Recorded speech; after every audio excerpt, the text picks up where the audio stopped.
oui, il faut que je mette le petit truc dessus. Non, non, attends, ça va aller mieux. Attends, le café.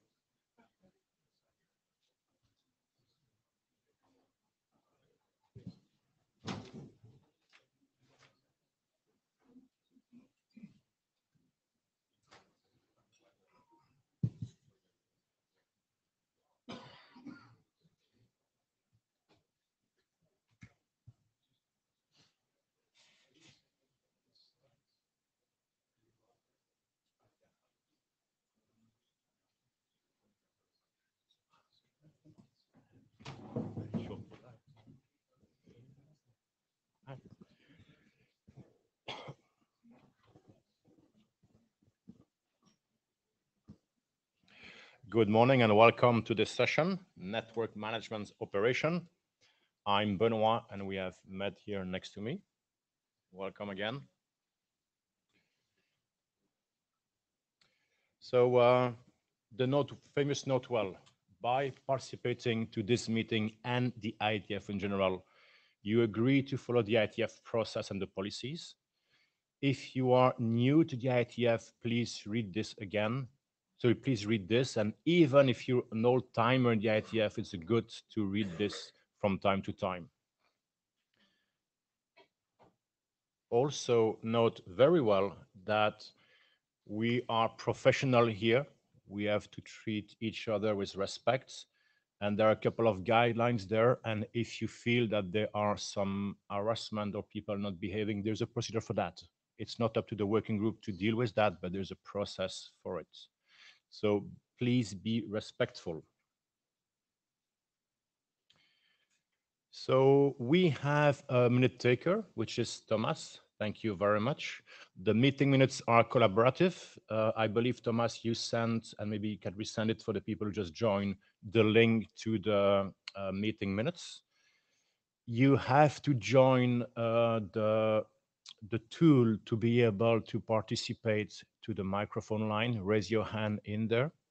It's also important if you want to be able to give your feedback with, let's say, a chair poll. And unless you are, because I hear an echo somewhere, make sure your audio and video is off unless you're presenting during the session. This is the agenda. Obviously, you see there is something wrong in the second slot, but if this is the biggest problem of the meeting, we're pretty good. So we're going to discuss picking up a concept, a digital map new name with the chairs and Adrian. We're going to discuss the digital map concept and requirement with Olga. Thomas is going to discuss Yang push to message broker integration. Then the chairs are going to discuss, based on Adrian's feedback, the next step for the terminology draft. Then Chin on the incident management Yang module. And we're going to have Vincenzo with the anomaly interim and the follow-up on this. And something new is that for people who want to present something new to the working group, there is a one-slide teaser to get some potentially interest from the working group. You see the priority labels there. They're called priorities. They could be called experiment, project, whatever. It doesn't mean that P1 is more important than P2 than P3. So don't take it too literally. Document status. We've been adopting 3 new documents since the last IETF. What has been helpful as well, this is 2 interim meetings. So in total, 5 documents: terminology, digital map concept, network memory architecture, the Yang push message broker, and the incident Yang. So the milestone, we're pretty happy to say we're on track. So we got the first milestone right on adopting documents. We'll see if we get the next one right. But actually, I believe that we are on track. So as I said, 2 interim meetings. I thought they were pretty useful. One on digital map and one on anomaly. So future interim meetings based on the success of the two previous one might be happening between now and the IETF 122, which is March. So there are many months in there. So if you have like comment, suggestion, drop us an email.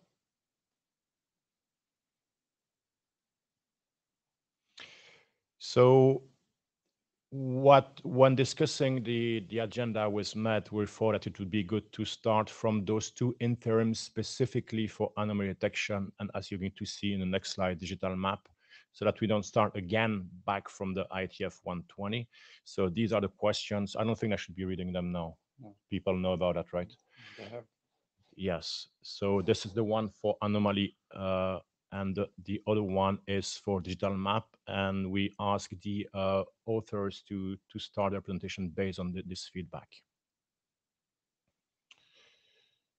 All right. So we'll have an open mic if time permits. Now I don't ask any agenda bashing. So very good.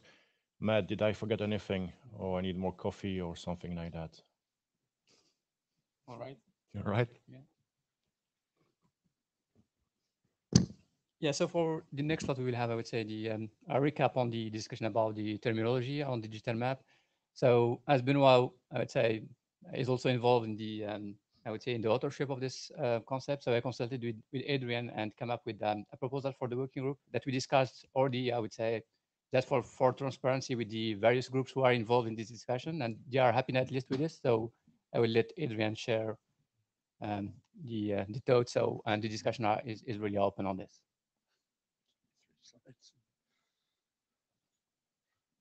Hello, I'm Adrian. I appear to be the terminology fairy. So I think the history here was that there was some confusion and discomfort about the use of the term, the name, if you like, digital map. And in my view, the chairs did the totally right thing of working on the definition rather than the name. So those of you who've studied philosophy of language know that the name doesn't actually change what the thing is, but it does kind of change the way you perceive it. So this definition got pushed through, discussed on the mailing list, and that bottom line is a statement from the chairs. Okay, the definition was agreed. So in other words, they have called consensus on this definition. That does not mean that it can't be bashed and edited going forwards, but this should be our working definition of the thing formerly known as, the artist formerly known as digital map.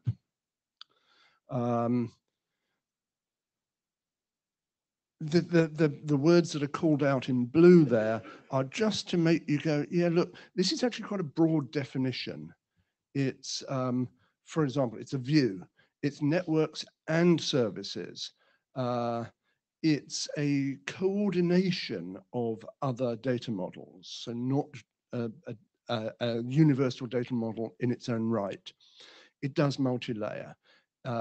And that coordination allows you to navigate and correlate between layers. And back again, it's physical topology and service topology. And in my head, I insert in there also virtual topology. So having agreed that, all right, what should we call it? So we are not looking for the perfect name. Well, it would be lovely if it was the perfect name, but you know what? It doesn't actually matter. Let's have a name that is good enough. The name does not need to embrace the entire definition. It's a label that we're going to apply. And then we know from our context, when we see that label, it pulls in the whole definition. We have to watch for this linguistic bias problem because we all come to the work with an understanding of the English language and what a word actually means, and also a technological understanding of the words, where we've met these words in a different context in technology and worked with them for a lot, we may bring that bias. So we need to be really careful about that. We should avoid tautology. So, you know, stop trying to make a compound noun that actually each piece of it means the same thing. And we have to be really careful about restricting, and we called out a couple of examples here. A digital map, well, does it actually have to be digital? If you write it down on a piece of paper, print it out, does it stop being a digital map? Not just topology. Topology is great. Topology is part of what we're doing, but the mapping concept is much broader than topology. It's not just network, okay? It's services as well. So we can't call it a network digital map, etc. We should end up with a short name. That's kind of bit back to the beginning of not including every concept. And for me, short means 2 or 3 words, and ideally an abbreviation. So here is a suggestion. The suggestion, I think, comes from Med, but I'm happy with it. And so he's gone for service and infrastructure maps, plural. The biggest question on this slide appears to be, how do you pronounce the abbreviation? I would say CMAP, because that kind of sounds much more gentle than SIMAP, which, yeah, sounds medical. So CMAP, I would say. So what do we got here? Service and infrastructure, that's the green bit, okay? It's layered. The red bit, maps, plural, multiple layer view. And the black bit, it's maps because it's capturing a view. Okay, that's sort of what a map is. And you can zoom in and out and so on. So I've just got one thing to add on this, because yesterday I was in a side meeting with a lot of people, and they were all saying digital map, and they all seemed really comfortable with the term digital map. But they were using the term, the name, without any coordination or understanding of what each other person meant when they said digital map. And I think that hid from us that there was a disconnect and some confusion. And I think by picking a brand new name, we hook that name to our definitive definition and can move forward. So I guess the chairs will say this will go to the mailing list for confirmation. I would say first whether there is any comment, or I would say any objection or any additional question to what you have presented so far. So if so, please go to the mic. If I was chairing, while Thomas goes to the mic, if I was chairing, I would be saying, is there anybody in the room who really cannot stand to have this name? And thank you for the hint. Thomas Graf, I think it's great. I think you said it right. A new term, I think, makes more easier. And only one comment, since service and infrastructure maps, short CMAP, I would also make CMAP plural, so CMAPs. Well, that's only.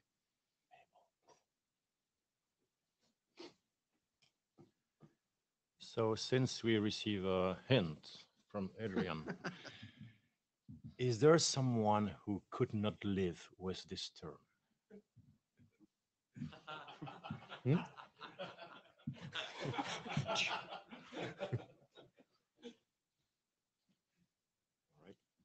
Yeah, I think, yeah, if there's, yes, thank you, Adrian. I think we will proceed with this, I would say, with this name so far. And thank you all for, I would say, accommodating, and also for this positive spirit when we have the discussion between the two groups, and looking forward to move on, to go to the, I would say, the main piece of the work that Olga will be presenting. It's about the requirements, and then hopefully to start the work about the assessment. So, Olga. And Adrian, now you received the famous label of technology person in the NMOP working group. You could be proud. Thank you very much. One more thing. So we forgot to say in the agenda bashing that we have a second session in the afternoon. We wanted to have a second session because there are people doing work in the hackathon. So the hackathon part will be discussed later in the afternoon, and we're going to focus on documents in this session.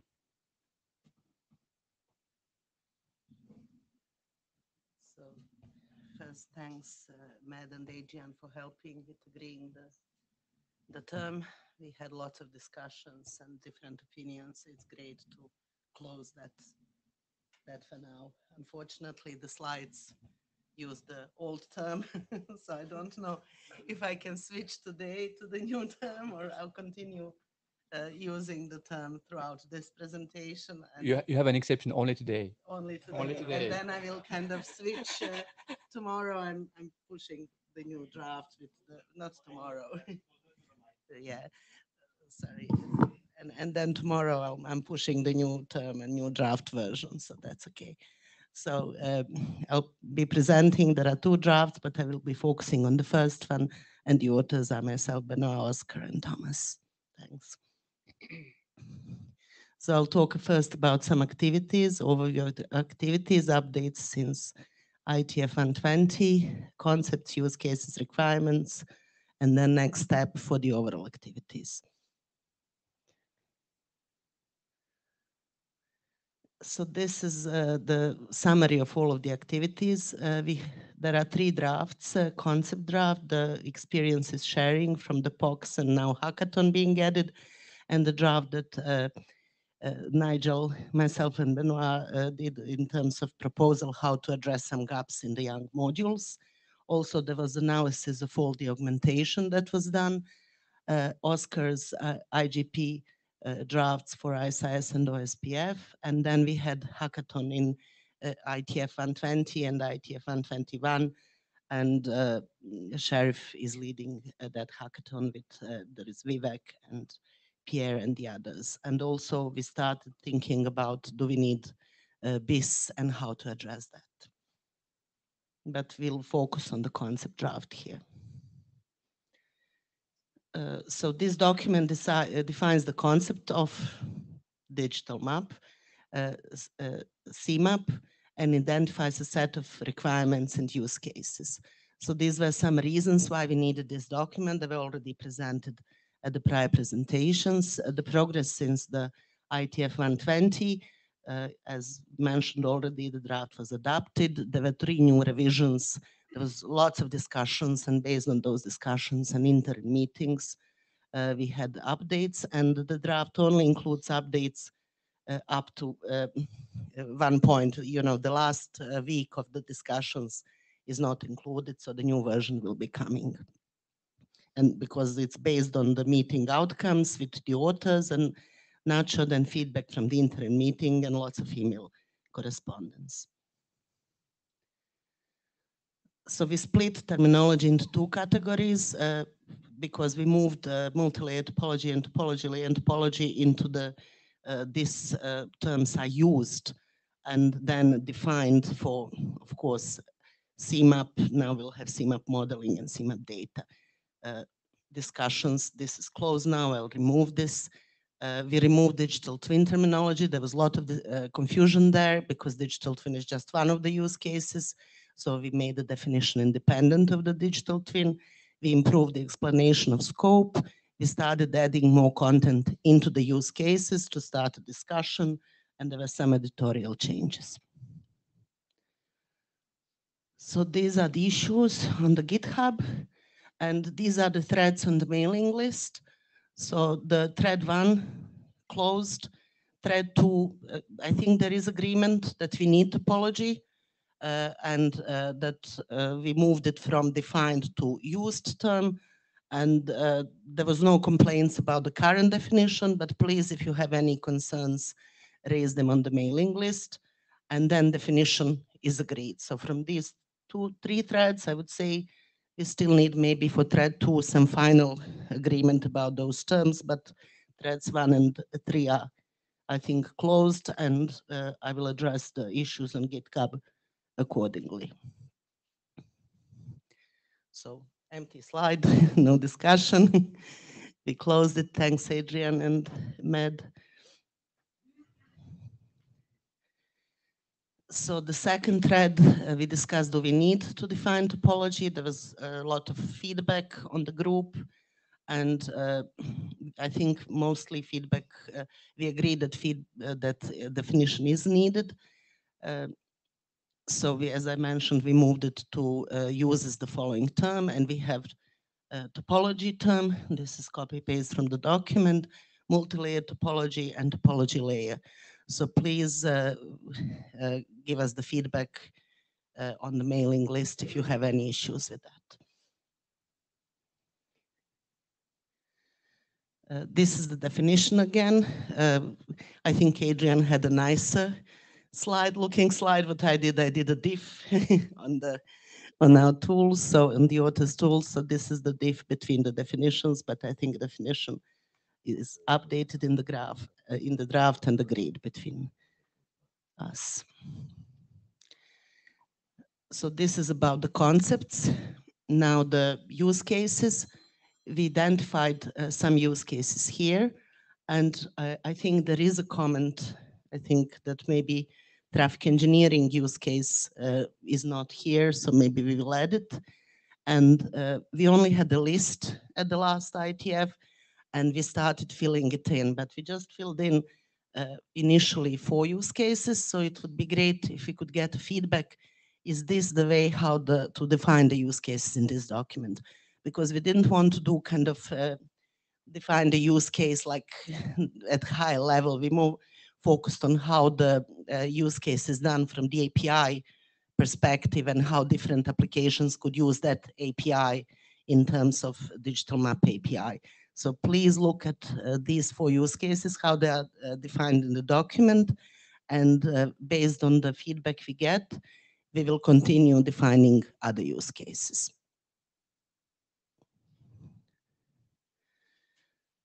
So next steps, closed, issue 2 and 1, 11, agreement on topology. So this is something we'll try to agree. Definition closed, and add more details for all use cases. There was a comment from Nacho about usage of multi-layer topology versus topology hierarchy. So that I'll open the issue. I opened the issue for that, but maybe we can have a thread for that as well. Also, the feedback about how to describe the use case in the document is really something we have to start. And I don't know if there are any other open questions. Please let me know if I'm missing something. Just, Italo, do you want now to get into the map, or? Do you want to know? Okay, please. Yeah.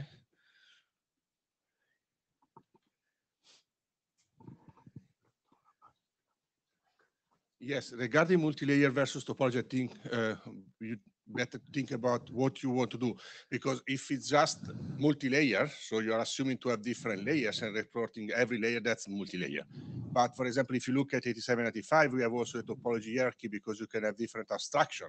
So I have a single layer network, but I can report the information at different abstract layer. I can report the whole network as a single node, or all the nodes that are physically present, and I can have a mapping to say this abstract node is actually supported by this network.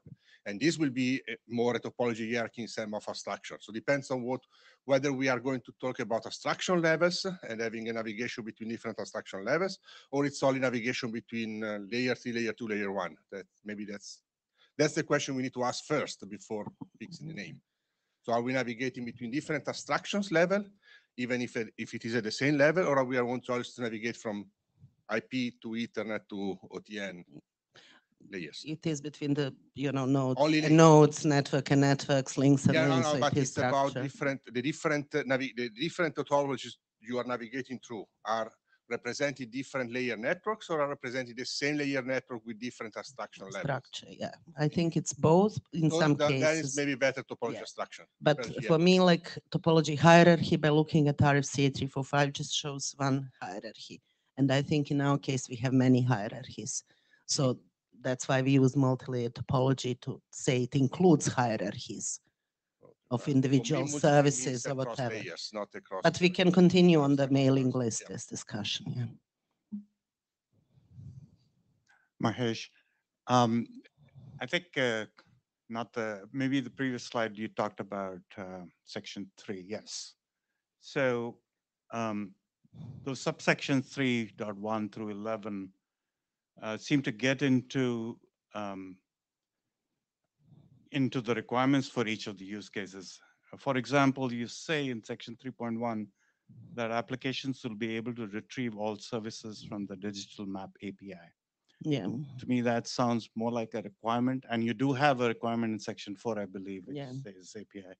So maybe the language of it could be modified to differentiate between whether it's a requirement or a use case.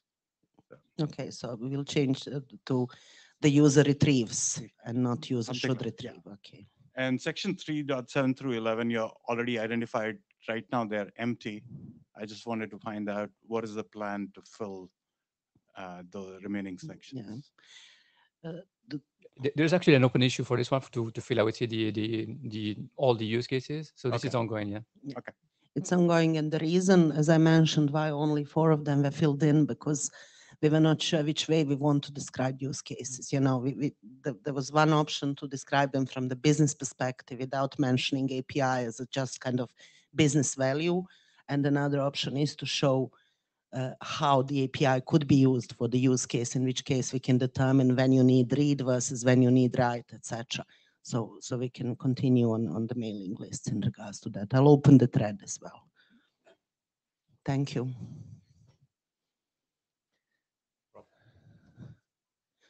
So from the requirements perspective, then we have a list of requirements. We split them into core requirements, which we got. Oh yeah, there is a Rob on the queue. Oh, sorry, Robert. By the way, in the past you had like a big red cross over there. So if you keep moving, the people won't see you on the camera. So actually you have to. Okay, stand. Okay. It's just a minor thing. I was just having a quick look at the draft, and actually, I think one thing would be useful as it's an introduction draft in terms of the technology of digital map, is having some diagrams in there to sort of show the layers and things like that might be helpful. I know doing ASCII diagrams is hard, but you can also do ones for other documents in, I don't know what it is, SGV or something. So that might be worth putting in as a minor comment though. So yeah, excellent. Yeah, thanks a lot. It's very valuable. So there is a kind of diagram in one of the requirements later, which is very valuable. So we'll try to move them to the draft. So from the requirements perspective, we split them into core requirements, which were the ones retrieved, discussed with the operators, and but then design requirements are the one that are really kind of aggregated or from the core requirements, and then they could be like modeling requirements, API requirements, and then architecture requirements are just kind of in terms of the scale and performance what expected for that API. So at the interim meeting, we had a slide per requirement. I added that into the help slides because I don't think we have enough time to discuss it all. So here I will just mention some of them, and for some of them I'll go a little bit more detail. But if you are interested in more details, please see this draft or help slides at the end. So the first requirement is basic mod, that we need a basic model with network node link and interface entity types. And it has to be really kind of, there are some other requirements maybe that we are missing in terms of operations and usability that Benoit mentioned that we, and some others mentioned that we need. They are not here, but in terms of the first requirement, it's just a requirement about how to provide a simple view of different topologies at different layers through simple concepts, network, node, link, and interface. The second requirement is about layering, that it has to go from the bottom to the top layer. The third requirement is about open and programmable digital map, so that it, or CMAP, it includes read operations to retrieve the view of the network, but we also need a write operation. And we are not talking here about configuration now, we are talking for what if use cases. So these are the requirements. These are the first high-level requirements, core requirements. Then about APIs, we need, of course, standard-based digital map models and APIs, multi-vendor support.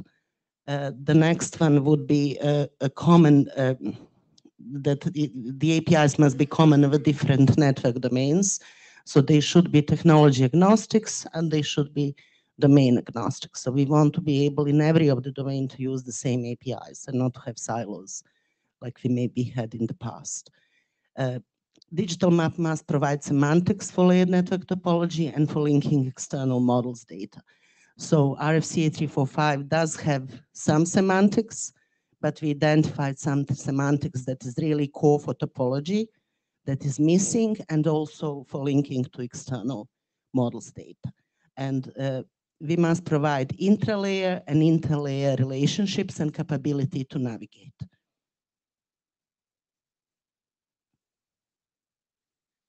Then we have to be extensible and pluggable. And pluggable is really important because, as we know, we had so many young modules for different technologies, and it's very difficult to find your way around. So the approach here would be to have a CMAP core topologies entities and some generic way how to link to different young modules for configuration, for inventory, for assurance, for KPIs, etc. So this is kind of the core two requirements about extensibility and pluggability. And then there was requirements about graph traversal. The digital map must be optimized for graph traversals for paths. So that is the last core requirement, I think. I do believe there may be other requirements, especially in terms of usability and operations requirements. So maybe we can discuss about it on the mailing list, or you can share your opinions and we will add them going forward. So this is the picture that describes maybe visually how we envisage this as a core topology being at the core of the model, and then having the pointers to the external models that exist. And currently we do have approaches of using augmentation, for example, for inventory or on some performance attributes. There are some other approaches where you have a separate young modules for those relationships, and many other modules are not connected. So we'll have to discuss, and at the hackathon, Sheriff will talk in the afternoon. We prototype some of the approach and we are going to improve it and then hopefully propose a draft around it. There are some open questions here, like we were discussing about ACLs and route policies, and some consensus there was that they shouldn't be as a part of the core model, but they would be outside and linked.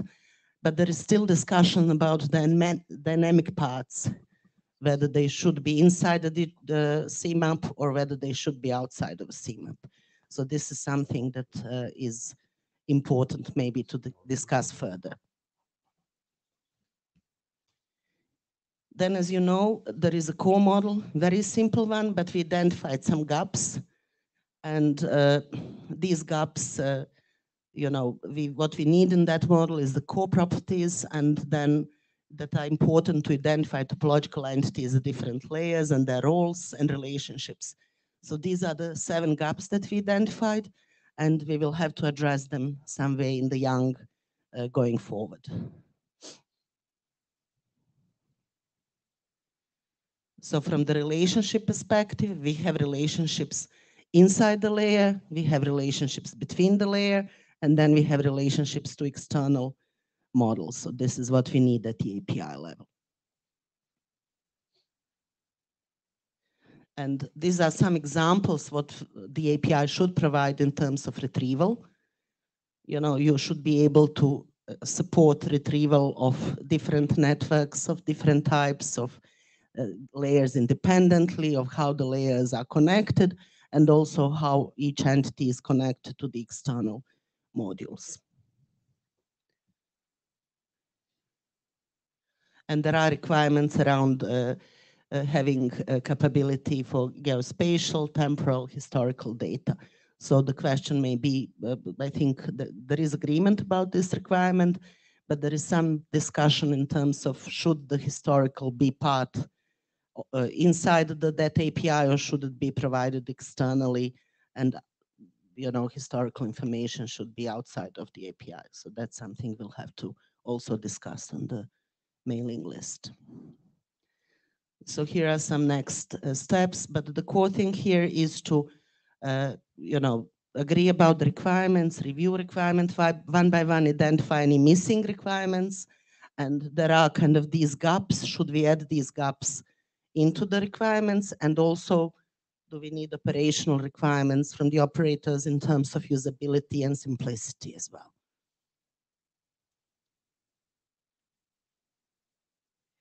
So this is another draft. Olga, please. I think we can, no need to, I would say, to go through the individual one. We can just, I would say, stop on the previous one, so that we can have just only 3 minutes to discussion for the other items. So Rob and Italo. So a quick one. So thanks for this. I don't know if this is a missing requirement or not, but most of the requirements sort of seem to be validly talking about like the northbound behavior of digital map. And if you were using it as a user and consuming it, is there anything that you need to say about how you retrieve the data from network devices and things like that at all? Is there any, I'm not sure it's a requirement on digital map or a requirement on the infrastructure that you're using to populate the data, anything like that. So I don't know if it's really a requirement here, but it's maybe worth mentioning. I don't know.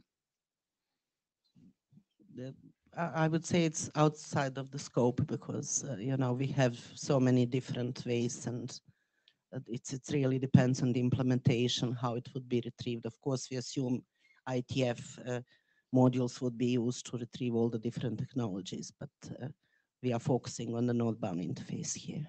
Yeah, I think this is a network model, so I think it just makes us to focus on the network side.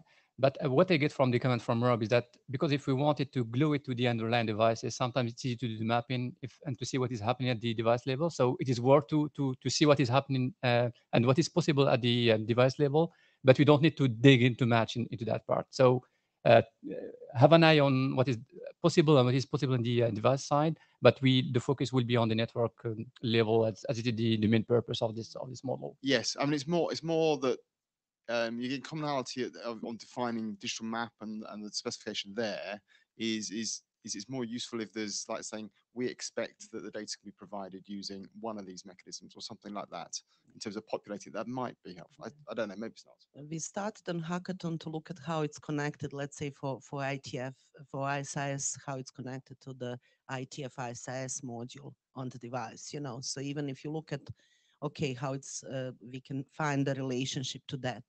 But the problem is multi-vendor environment. So you would end up, if you really want to be usable, you would have to have then all the multi-vendor aspects and versioning of the devices and OSs and things like that.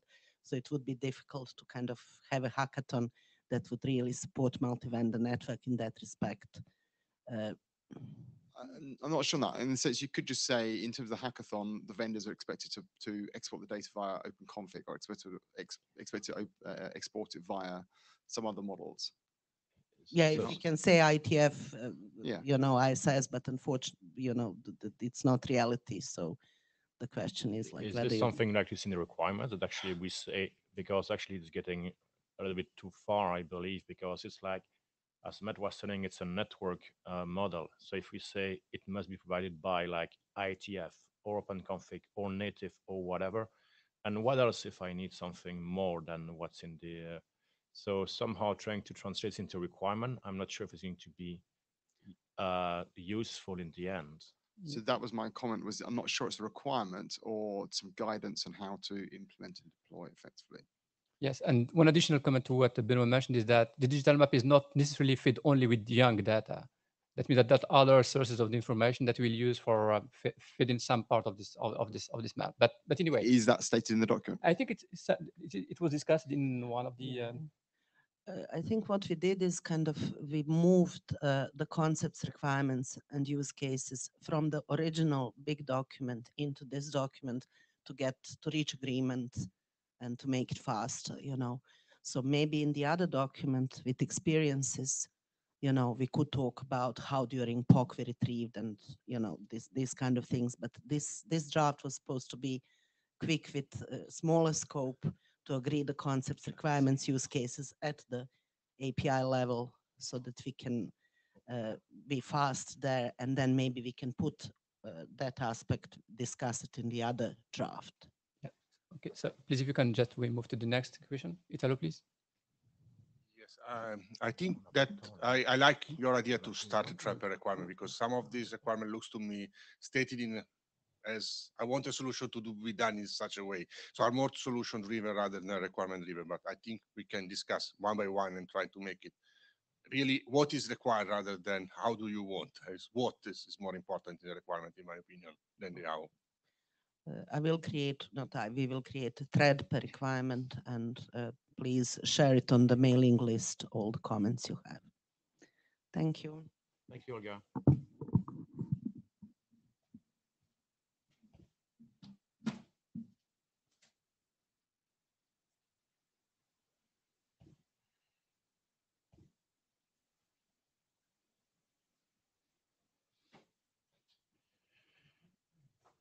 So now Thomas will present the architecture for Yang push to message broker integration.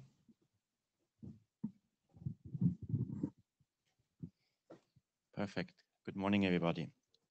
So we're going to start with some document status and next steps we are planning for IETF 122 and 123, also the current implementation status, and we have some updates on Yang push related integration and specification steps.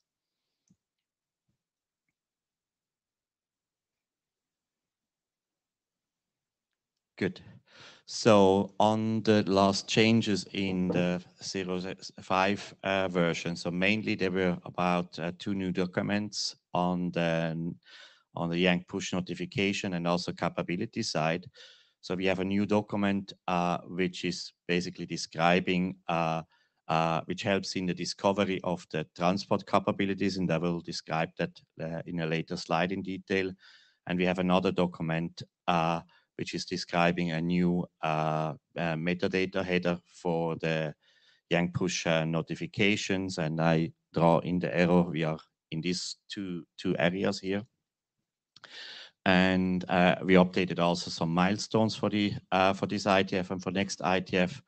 And we updated according to these two new drafts, all the examples we have throughout the draft so that we are up to date. So we have a current picture on what's going on here. I'm looking forward for comments, especially on the integration part, on the capability side, and also on the notification side, wherever we are now covering everything. The aim here is to have an automated data processing pipeline. So please, if there is anything missing, let us know. So on the implementation status, so we have been focusing on the message broker, specifically on the Apache Kafka integration. So there have been some work done on the Kafka producers and consumers, which are now basically capable of validating the Yang document, and it's now also being coded as a Java producer consumer. And our intent is for the next IETF for the very first time that we have an end-to-end test setup. So that includes the entire, let's say, subscription, Yang push subscription part, the notification part, also the transformation on the data collection, integration into the schema registry, and also the Kafka serializers. Here, just an overview, the documents which we are currently tracking on the notification and capability, and also on the Yang library side. I marked the new documents in yellow.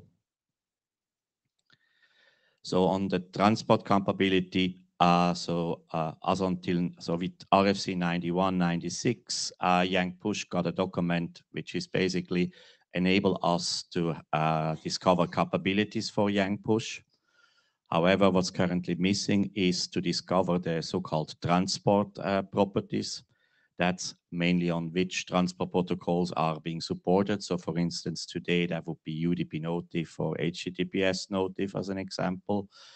Then also the encoding that would be today like JSON, XML or CBOR. And then the security properties, so the encryption, for instance, DTLS, the version or TLS as an example. Then the other new document is related to the discussion we had at NetConf interim.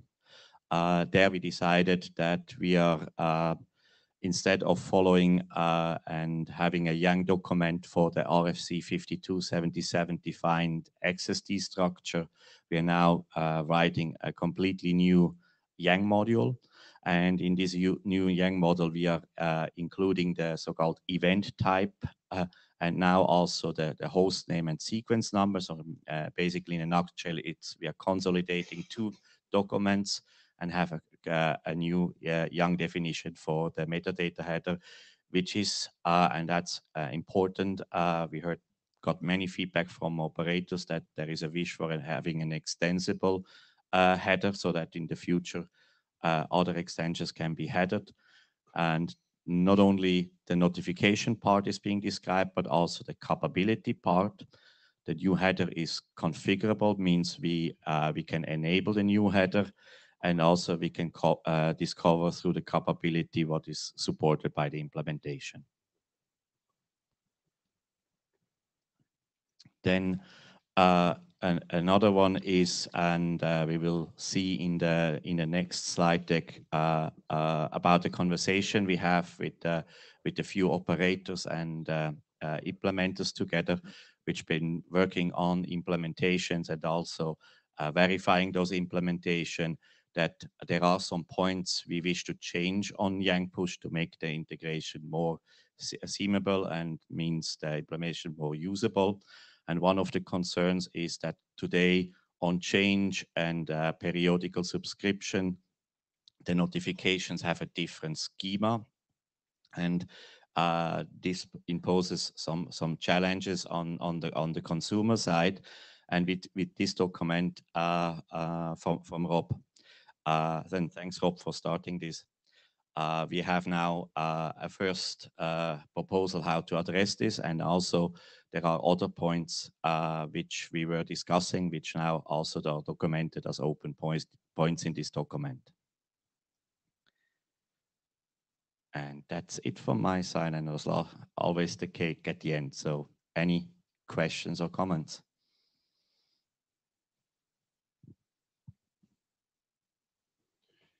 So Thomas, is there something that you expect from this working group, or this document is mainly like the overview and all discussion will happen in NetConf? I think what would be important right now is I think we did a very good wrap up on the Yang push notification and capability side. So we believe it's now really fully integratable in the end-to-end chain.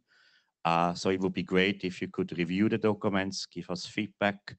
If there are open points, please address it now so that we can move on up the chain. So you confirm that on your side, you don't have any, I would say, open question or any that you would like to working up to share their thoughts on it? Is there any specific point, I would say, in the current draft that you think it is worth to zoom into because there's a lot of pieces, you know, in this document, and it's not easy to approach for people who are not familiar with the technology. So maybe some help from your side is also leading this effort. Yeah, just to tell people you would like to have more feedback on this part or specific part. So yeah, so basically on the subscription part of Yang push, so basically the discovery on the capability side and also the notification and transformation part on the data collection side, I think there it would be good that we get feedback from the working group, because right now we have many implementations going on. So the earlier we can address those feedback, the better. And one companion question to that one is, because we are using multiple I would say, individual drafts that are in other working groups, in NetConf and so on. So we have a strong dependency on what is happening in those working groups. So Exactly. can you just give us, I would say, the status of the whether you are, I would say, confident that the spaces will progress? Any of those that are, I would say, blocking or may hinder the progress of this one we have in here in NetMoP? Right. So I would say I was introducing before the, let me go back here. No, sorry, this one. So this, so for, I would say 1.5 years, we have been now discussing the Yang push header part, and we now have an agreement that we want to have an entirely new Yang model. But since everything else is depending on this header, I think it's important now that we are come quickly to an agreement and moving forward. So that would be the focus. Okay, thank you. So something that you have to know is that we ask specifically NMOP to be before NetConf, because as it was mentioned by Mahesh at the previous meeting, there are many different individual documents or working documents. And it's a good overview of what people should know to put all the pieces together before going, for example, to NetConf. So this is somehow the answer you give, that if people have to focus on something, it might be this one. Exactly. Okay. Maybe Rob. So I'm not, thanks, Thomas. So I'm not sure it's in scope for this document, but the one area of the architecture that I still in my head don't have exactly clear is how you get the sort of Yang schemas, so the schemas that are coming off the device into Kafka and validating the data all the way through, and what the right encoding is. And we were having discussions yesterday at lunchtime about like the JSON encoding, is that going to cause problems or not in terms of including like the namespace of the module. So that's the one bit of the architecture that I'm not sure yet whether that's all been resolved. So again, I'm not sure it's in the scope of this document, but I think that's the sort of the elephant in the room issue I think that we should try and spend some time on and focus on to try and make sure we understand how that's going to work. I don't fall to this document or the one that I'm doing for Yang Push Lite or where it fits in the architecture, but I think it fits in this architecture document that we are describing how we should address that. Basically, it's not a normal JSON document. It's slightly different. It has the namespaces in the JSON, not in the notification and in the JSON. I will take this point and for the next revision and point some solutions out how this can be addressed. okay.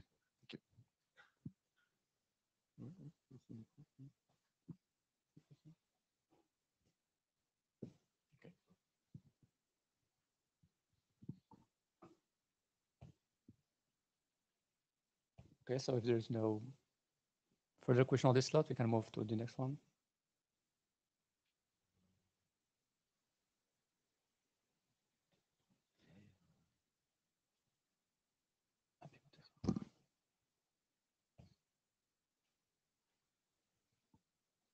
Good. Yeah, so I was already mentioning before, there is now a lot of traction going on having IETF Yang push implementations. And it started in IETF 1.15. And while those implementations are now steadily progressing, so we have implementers, we have also operators who are using it. Steadily, there were questions being raised, and at the last IETF, we decided let's channelize those conversations, so get them more together. And then we came up. There were a lot of questions, and we thought, okay, let's consolidate that everything in one document and bring it to the IETF community. And we want to present that here at NMOP, but also we want to submit this information into the IB workshop at NMOPs. IB workshop NMOPs. NMOPs, Next era sorry. of management operation, not to be confused with NMOP here. But still. Yeah, again, as a reminder, it's about those documents to be implemented. And first of all, We were starting the workshops by having the following questions. So, what do you like about IETF Yang push? What in IETF Yang push could have been defined differently and why? What prevents IETF Yang push from being integrated, used efficiently? What in IETF Yang push is missing and for which purpose? And then what XPath do you subscribe for which network analytics use cases? Which features would be available in which MVP release? And I will explain later what that means and how to make IETF Yang push available to a wider audience.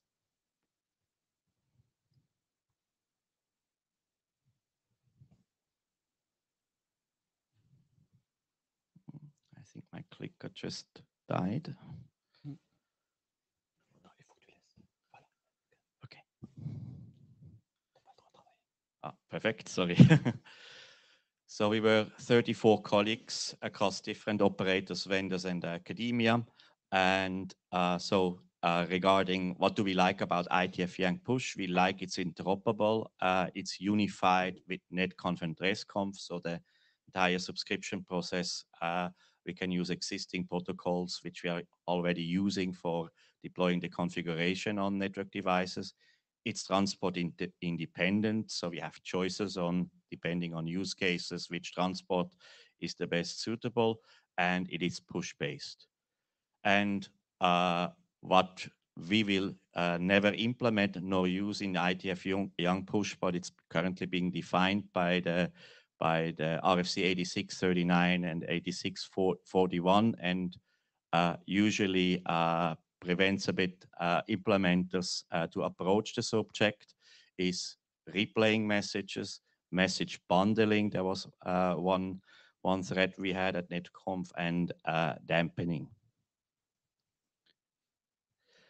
And then what in IETF Yang push could have been defined differently and why? So we have on the left-hand side, like on change notification schema is different. Then patch IG on change is complex to implement. In general, Yang is very complex. So for instance, augmentations, deviation, XPath lists, and so on. And another thing which we hear a lot from network operators is that basically each subscribed XPath needs normalization before it can be used in normal data processing tools.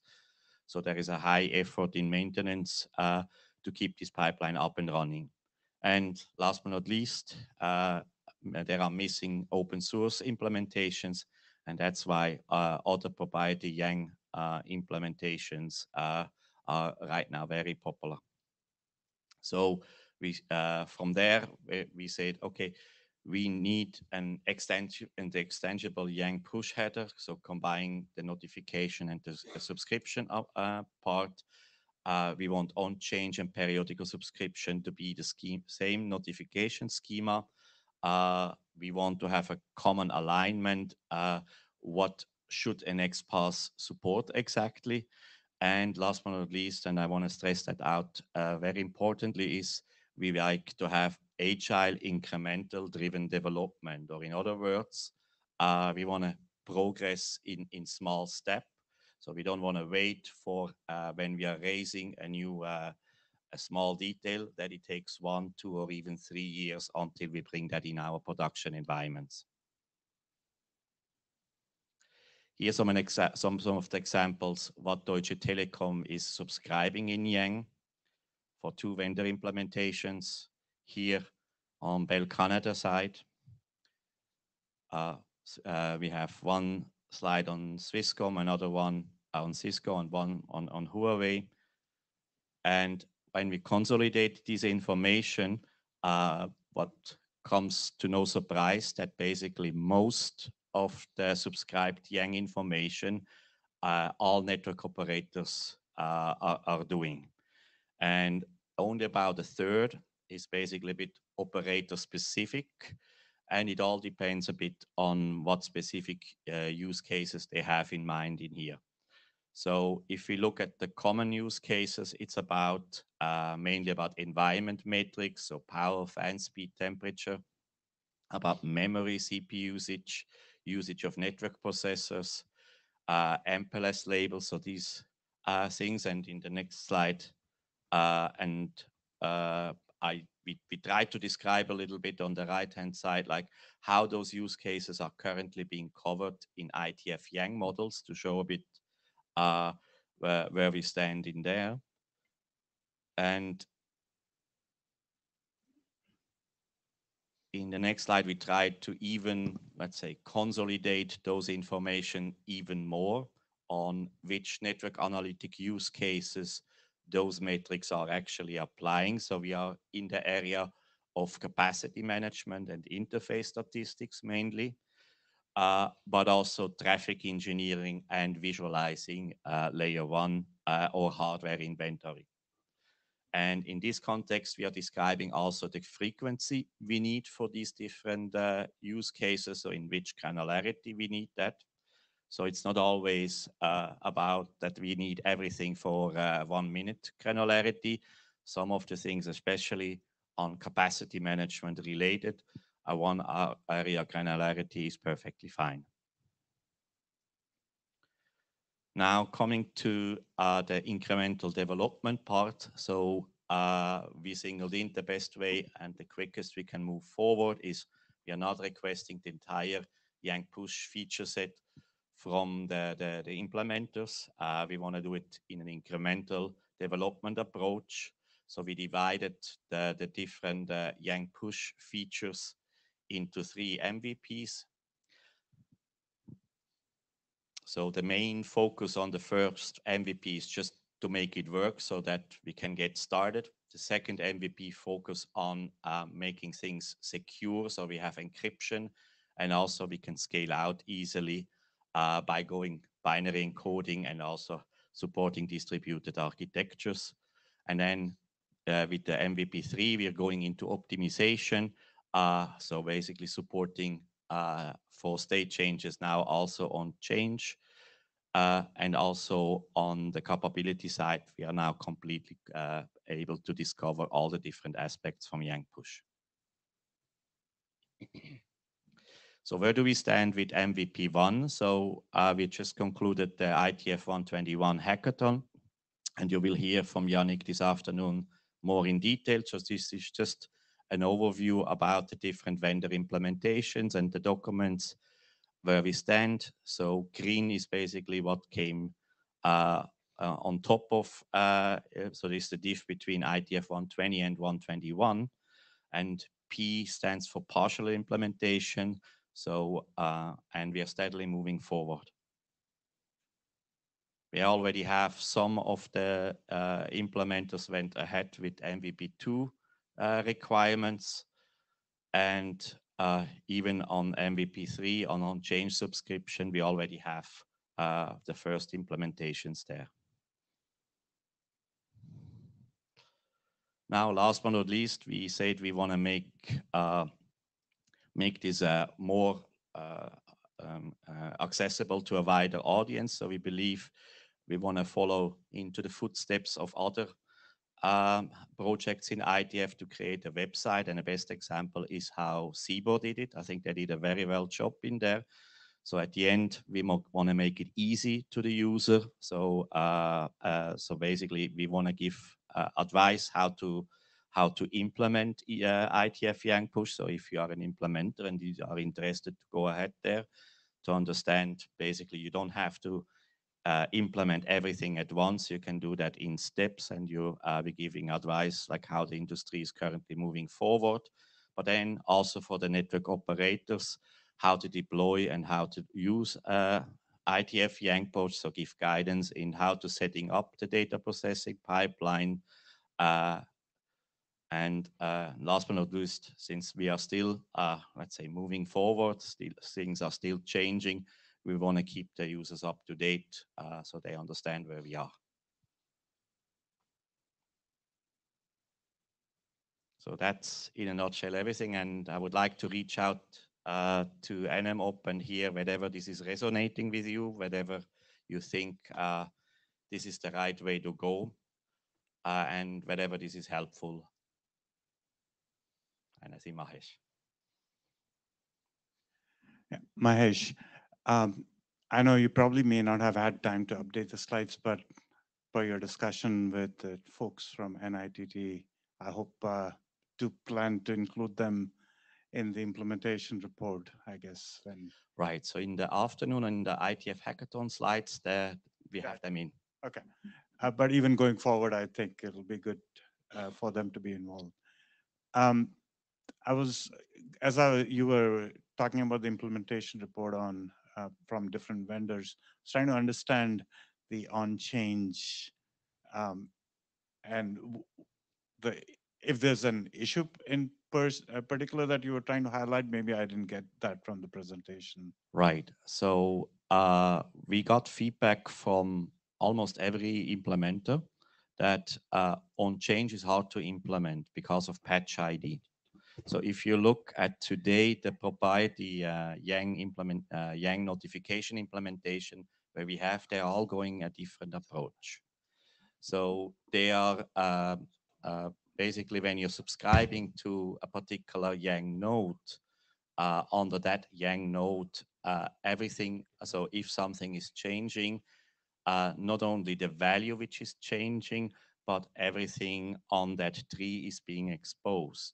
So from an operator perspective, as an example, I might not only want to understand the interface name and that it went down, I want also the additional context to that interface name. And from an implementation perspective, it's also very hard to keep track on those changes. And from an operator, we have exactly the same thing on the other side. Basically, having a stateful database to exactly understand what was the current state before and what are the changes now. It's also not hard, not trivial to implement.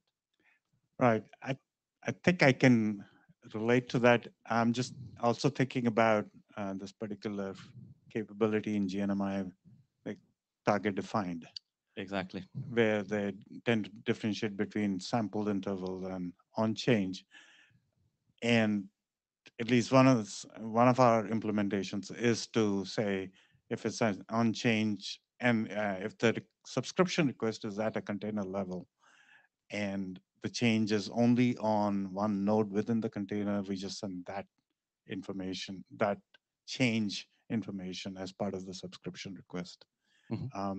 But I can see why maybe providing the context around it is helpful. I'm just saying that at least in GNMI, that's what they do, right, if I understand it. I think for us, really important is to look on those, let's say, engineering choices.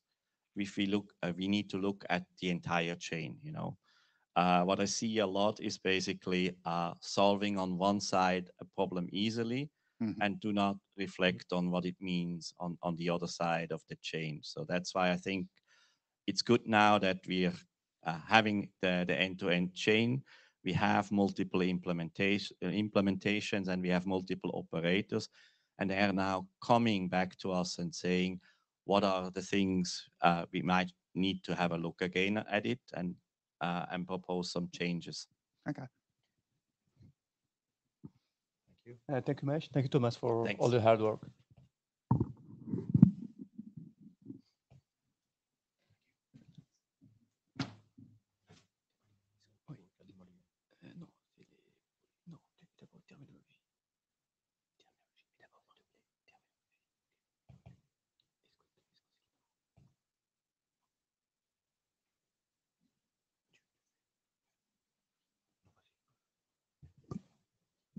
Yeah, so this is to continue the discussion we had on the terminology and so on. So Adrian, if you can just move to the next slide, please.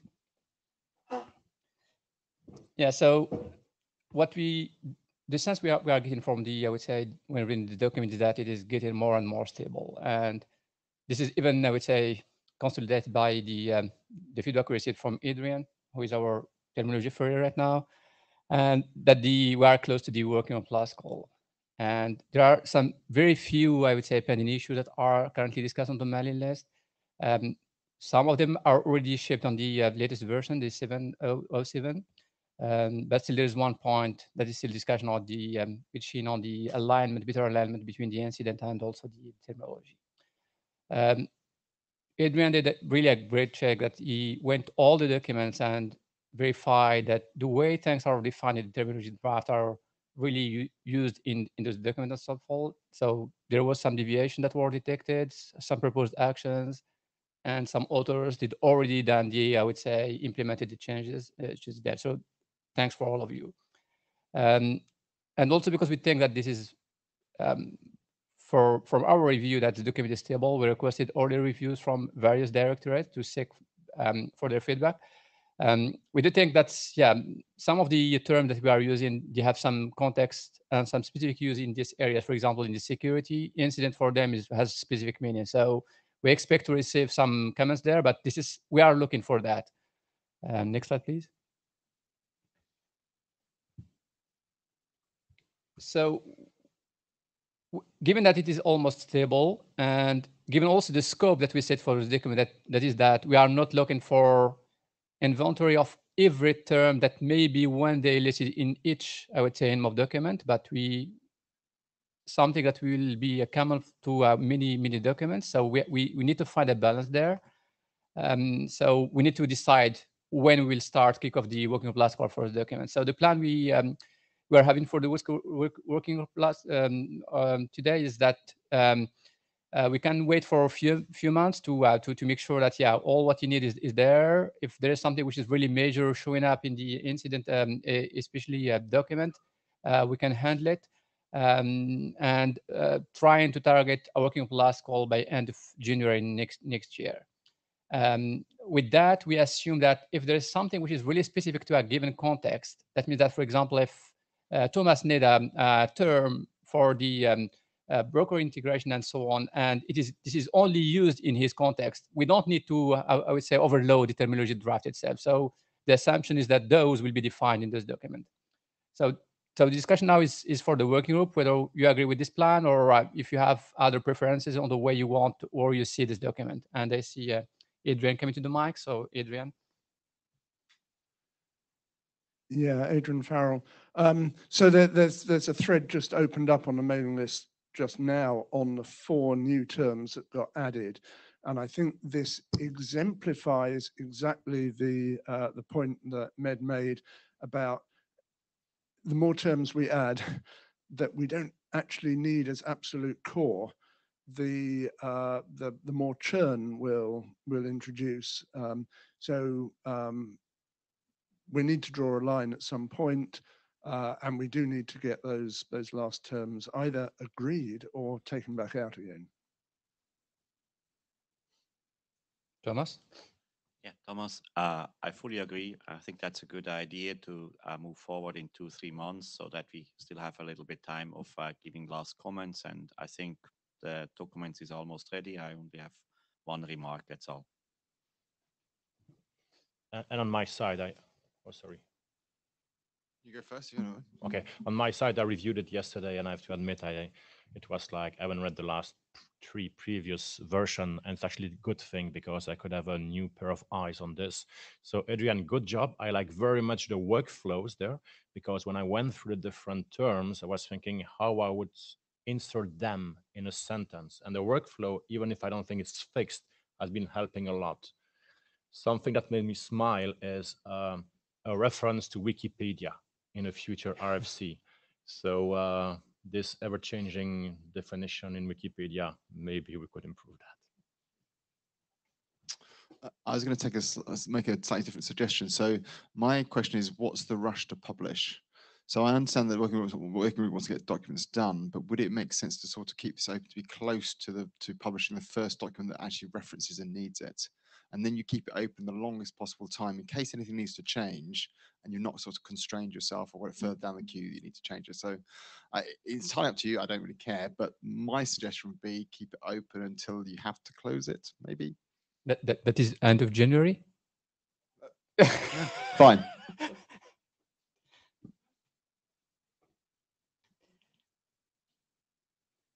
Okay, so we can move to the next slide. Yeah. So let me ask a question just to confirm. Anybody just not happy with the plan. We receive your feedback, and on draw a conclusion you're not happy, but you have a suggestion. Is there someone who could not live with the plan?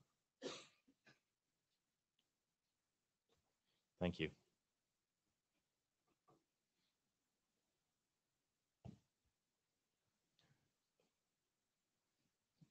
Next one is Shin. Okay. Shin. Yeah.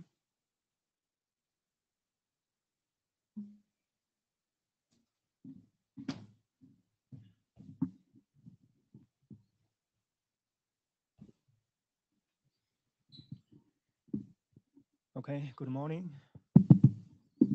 Good morning, everyone. Actually, this incident young data model. Actually, I will introduce. Actually, thanks, Adrian. Actually, yeah, really is our terminology experts. Actually, have a lot, get alignment. Actually, so for this work, we really, put a lot of energy. Yeah. To try to make alignment with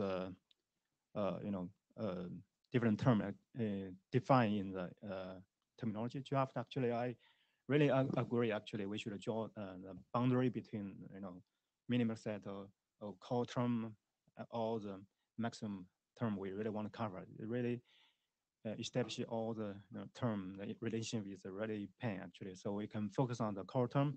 So I list the three relevant draft actually: terminology draft, network incident draft, and also network anomaly draft. Actually, this actually correlate. Actually, recap a little bit history. Actually, this we actually have a first joint discussion with terminology draft author and in IETF 119 actually we later actually this just get adopted after IETF 119 in May actually. So we get a lot of comments during the adoption call actually. We based on this feedback actually we make a lot of changes. So we want to give a quick update what we made actually after adoption. And also we have a lot of coordination, offline and online. One coordination actually just happened take place in the previous IETF meeting 120 actually. Also focus on terminology. Actually, we review a lot of incident related terminology, and really the outcome this this coordination meeting is introduce update incident terminology to resolve some misunderstanding for this incident terminology. And so this is the document kernel status. This current version is 0.2 compared with previous 2 version. Actually, we refer to the terminology draft for this best alignment. For this terminology used to come from TMF actually. So we need to decide whether we should refer both terminology draft in IETF but also TMF. So we finally I think based on this discussion we reach we have clear understanding how to resolve this kind of issue. And we also based on adoption call we received some feedback from Daru and Chupang actually. So we address these comments. For example, we add the JSON example in the appendix, and another one is about failure handling process for RPC error. Actually, is we will show what we are doing. And in addition, actually, we make some update for the young data model based on issue raised in the issue checker. For example, we have some terminology like incident number, incident ID, and so we make some more tweak. So we try to make a young model tree diagram consistent with the young model code. And in addition, we align with TMF work actually, and try to focus on network level. And also clarify the relationship between the incident management and the fault management, and also incident relation between incident and the problem. And So the first change you can see actually the terminology alignment for incident definition. We try to refer to the core term defined in the terminology draft. For example, event and incident and problem and but we redefine the network incident. Actually, I know actually Adrian have some suggestion. I haven't followed up on whether we should redefine this network incident or we just directly reference core term defined terminology. So I'm all favor maybe we can delete this kind of definition, just directly refer to core term in a terminology draft. So yeah, just to double check on this point. So because what I smell from the discussion you had with Adrian is that there is some deviation from what is in the draft, yeah, and what is in the terminology. And what I'm hearing from you right now is that you converged on the, I would say, on the intent and the meaning of those, and you will refer simply to the document from Adrian. Is that what you are saying, or I misunderstood your? Really, I think we agree this, core term in the terminology. I think, we have clear understanding, but one clarification during the coordinating meeting, what people have some misunderstanding for the incident, whether it's a service level or network level. So we make a clarification. We want to focus on network level. So decouple from, TMF, we don't need to, make the under control of the OSI, BSS. So this something that's why we redefine this network incident. So if this is people have agreement, already this is kind of network level. We focus on network level. I think we can delete this term. Okay. Yeah. Yeah, Thomas, just one comment. I think it's good for aligning the terminology, but also I think it's important on the workflow on the terminology draft to align on that one as well. That was my primary focus when I was reviewing your document. So because also on our side, on the anomaly detection side, we wanted to make sure that it aligns on both aspects, terminology and also workflow. Yeah, I have just one comment for this one on the flow. My understanding in the beginning, the flow we have in the terminology is just for illustration purposes. That means that it is not prescriptive. So it's up to us to have an agreement in the working group how we want the flow, which is in the terminology to be understood. So whether just as an example, in which way, if a given architecture document defined, I would say, the incident management, and they said this is the way or example how we implement it, that's just fine, because nothing in the terminology document prevent you to do what they are doing there. So it's up to us to, I would say, to have an alignment to this, and also to have a common understanding on what is expected and how we are interpreting this. Right. Maybe let me be a little bit more specific. When I say workflow, I mean like the relationship from relevant state towards problem, or like problems to fault. So that I think on that level we need to be aligned. I fully agree with that one, Thomas. So, Chin, I'm not sure I capture what you meant with the network incident or service incident. So the terminology draft is about network incident, right? But what is the scope of your document? Is this network as well, or you want to use service? Sorry, I misunderstood your message. Yeah, message, in the coordination meeting, people maybe have misunderstanding, incident come from TMF, more focused on service level, but that's not our focus. We only focus on network level. So I just want to clarify. That's why we redefine this, try to make a distinction. But I think maybe I also have misunderstanding. I think we just focus on network level. So that's why we want to cover from. So if I TMF. rephrase what you said, there are some people in different SDOs that are believing that incident is also service, but your document focus on network incident. The terminology from Adrian focuses on network incident. So just referring to his definition would be fine. Is this the right conclusion? Yes, yes. Okay, thank you. Okay.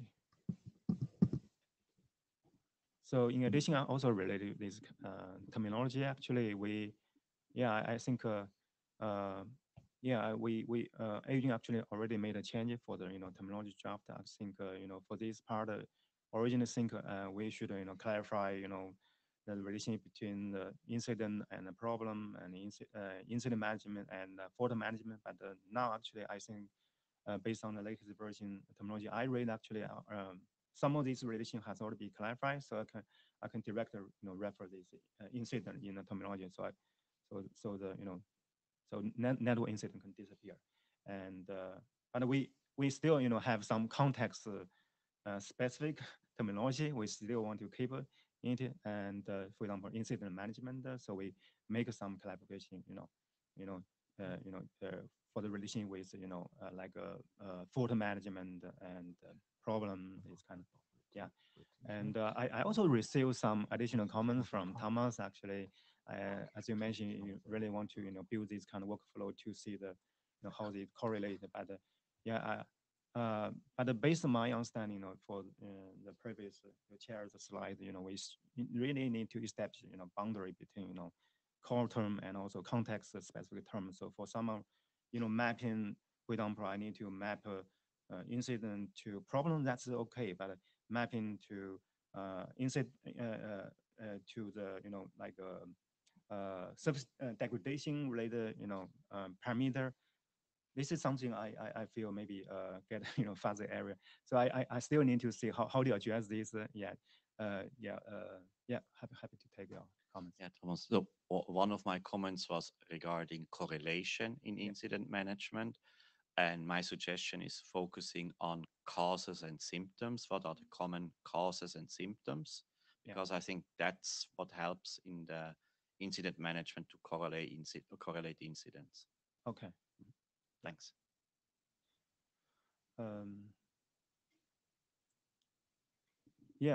To addition change, I want to let people see what we made actually. For example, for RPC error handling, actually we in the previous version actually we don't have any mechanism to be defined. So actually based on this open issue raised by the show actually we introduce this RPC error handling. Actually, you can see actually we define this kind of young structure and also specify define several RPC error parameter listed here. So this has already been implemented in the previous version. So currently for the second version, we haven't made a change, but I'm happy to take your review. Actually, if you think anything parameter is missing or you have better idea, please let us know.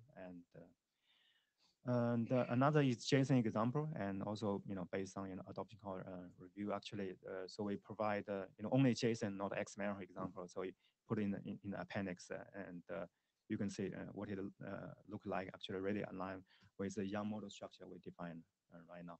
So also happy to take your comments if you see any bugs or some issue need to be fixed. And for next step, actually, we just already have a GitHub for this working group data track. Actually, 10 issue has been closed, but I still open these 2 new issue. One is from Adrian. Actually, I haven't go through all the comments, but I already make some update. And another one is from Thomas. Actually, I recall these 2 open issue.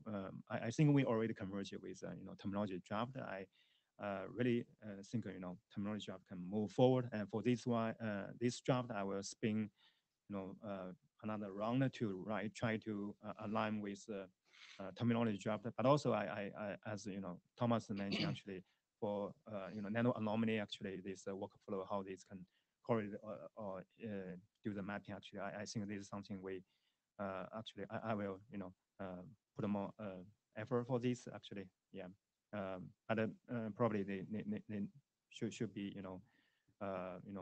be spin this on this draft very quickly before the terminology are getting published, and to make sure all the issue get addressed. So that's all from my side. Thank you. Any question or comment for Xin? So while waiting for Thomas, I have one for you. Xin, is about the, you remember we received a listening statement from reply from the TMF about the I would say this work, and it was kind enough that they also attached, I would say, their own specification that are normally not available to public. So that's really good that we have access to these documents. And they also made an assessment on how they perceive our work and correlate it with what they are doing there. I think it would be at least as a courtesy from our side, but also the right way to approach is to reply to that liaison statement. I don't know. We need to decide the content and so on, but at least to confirm or infirm their interpretation or on the alignment of the work and how we position ourselves versus what they have also included, if there is any gap that we identified and so on. So I don't know if you, we have an issue for this in the GitHub for it. So my question to you is, any update on this part? Yeah, I think yeah, based on recently exchange, I see they are already read the latest version and they are happy what we have done. And yeah, I need to double check whether they still they can see the latest version for the incident young data model and whether they still have additional comments. But I think in high level we align each other. They understand what we are doing, and so regarding whether we should make a liaison response, I think I need to double check if there's some misunderstanding. I think we definitely need to ask them review, but that also mean this may cause some delay for terminology. I think maybe doesn't affect the terminology draft, but for this incident management need to get some eye from the TMF folks for addition. If they have some concern or additional comments. So the way I understand it is that you're going to work first on the updating the terminology, then you're going to work on the better alignment with network anomaly. So we have to decide at which point in time we send this informal or formal liaison, because if it changes, we want to make sure it's aligned along different phases. Yeah. Thomas, please. Makes sense. Yeah, Thomas. And on top of this, I like to raise one question to the authors, to the chairs, and also to the working group. Like for the moment, we see in incident management, you're defining a notification, and we do that on the anomaly drafts also for relevant state. And I want to just raise the question whether, how do we, let's say, synchronize that they are like same way structured? Should that be in a dedicated document, or should that be just an alignment between the different documents, similar as we are doing with terminology? So what would be the best approach there? Yeah, this maybe we can align for this context related terminology, whether we should put some example in your job or in my job. And I think we can reach agreement on this between us and to see how to move forward. But whether it should be separated draft, I have no strong opinion on this. Same here. Yeah, exactly. Okay, thank you, Shane. We have to move to the next. Sure. Yeah.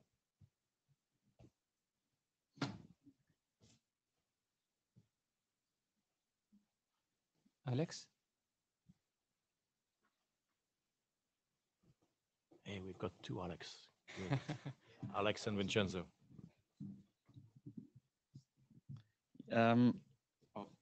Yes, thanks. So I'm Alex from Insalion, and I will be presenting an update on the architecture, and then Vince will follow up with the other two related drafts of anomaly detection. So from the interim meeting, we are within the fourth point where we want to discuss whether these two drafts that are part of the global anomaly detection framework, do they fulfill the needs that are expressed so far, and whether maybe in the future we need maybe other solutions. So just providing feedback on this. Just for the record, this draft has been presented multiple times, so I'm not going into details, but at the end we have one global architecture with the final framework, and then two related drafts on semantics for symptoms and the life cycle. A quick update on the architecture drafts. So in terms of deployment status, we have a practical implementation that has been already successfully deployed at Swisscom currently monitoring over 1,200 L3 VPNs. Belkena processing chain is currently operational, and we are in preparations for the deployment of these same components in their network. We are therefore preparing code for deployment, but also refactoring this code to align with the different drafts on the semantics and the notifications. And of course, we are continuing looking for new operators who would be interested in collaborating with us and co-developing this anomaly detection platform. So if you are an operator interested in this topic, please reach out. In terms of documents, we have had some comments about how the knowledge graphs could be applied in some parts of this architecture. We have added this reference in the draft. Here again, asking the working group whether this is interesting for the working group. We have had some editorial updates from Chin, and then on the last iteration, we have fully aligned with the terminology draft from Adrian. In terms of next steps, we want to incorporate the last comments from Michael, and then again looking for more feedback from the working group, more reviews, so that we can continue advancing this document. And now I will, so in terms of, so the architecture that defines the global architecture, and we have so far 2 documents who are related to this. One, the semantics draft, which defines the symptoms that are generated from the anomaly detection system, and then the life cycle, which is related to the postmortem component. I will let Vince present those.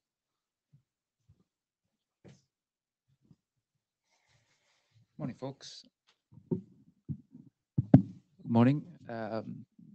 So Vincenzo here. So basically, there are these 2 drafts which plug on top of the already adopted document, which is the anomaly detection framework. And the main scope for this is to define the API of 2 of the modules that we have, the communication between the detection part and the postmortem part. With defining these 2 drafts, we are trying to solve at the same time 2 key problems in the anomaly detection area, which are the creation of label data sets, which is a big challenge these days in the industry.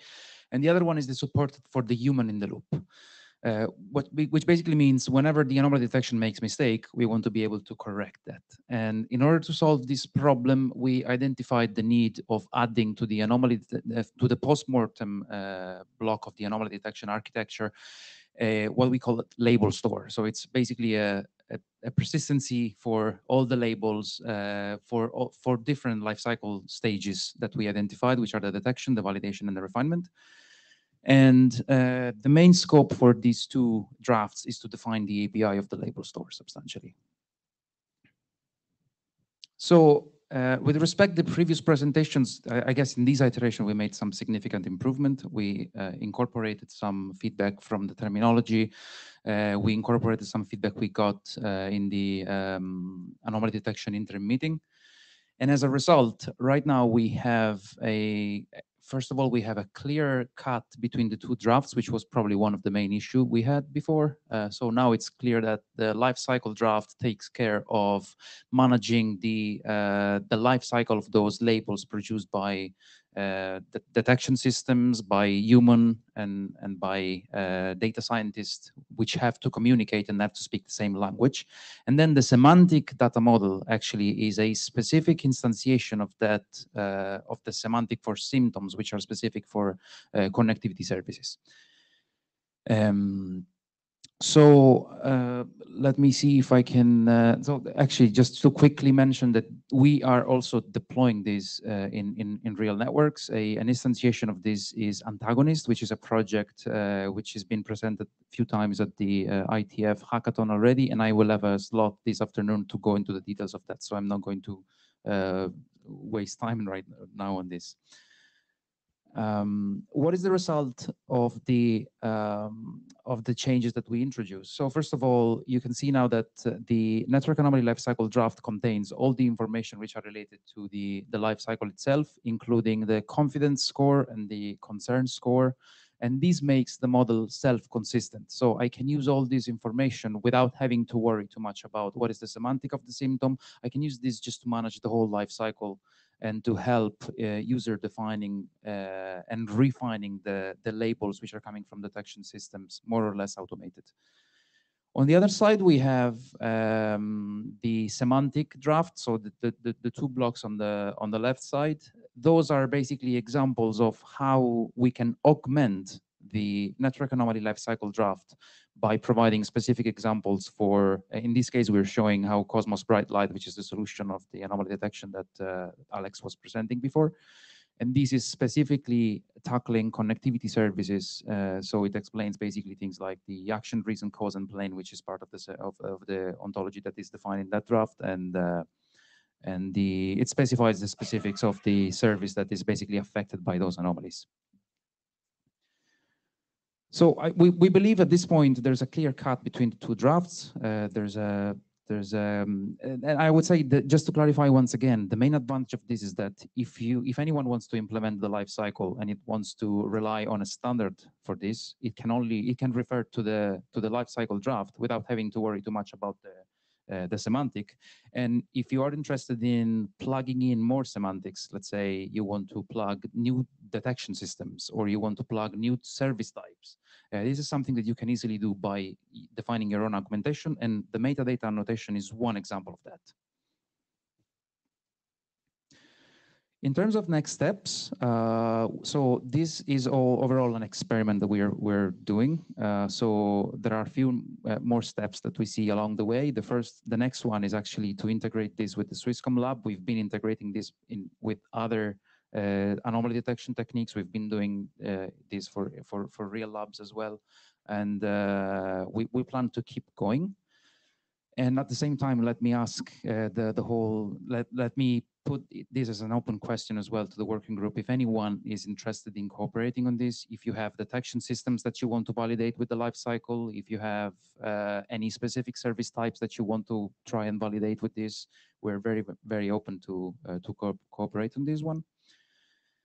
For the semantic draft, we have an open point that we want to address, which is the improving the service topology. And in particular, we believe we have to sync with the digital map authors, with the authors of the draft on the digital map concept that could help us refining the way the service is defined. Now, discussion points.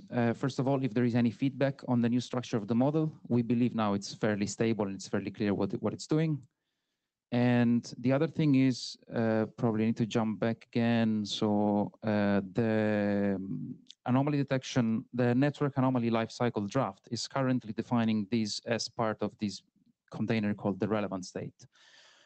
One of the questions that that we would like to discuss with the working group is if the relevant state is if defining the relevant state in this draft is the right place or not, because relevant state is a concept which might actually be useful for many other drafts in the working group, and it might be worth like moving just that part outside of this draft for reference for other documents as well.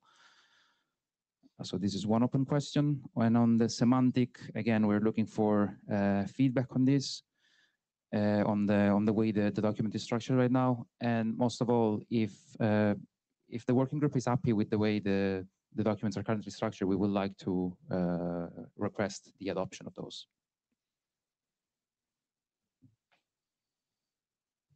So any question? Mm-hmm.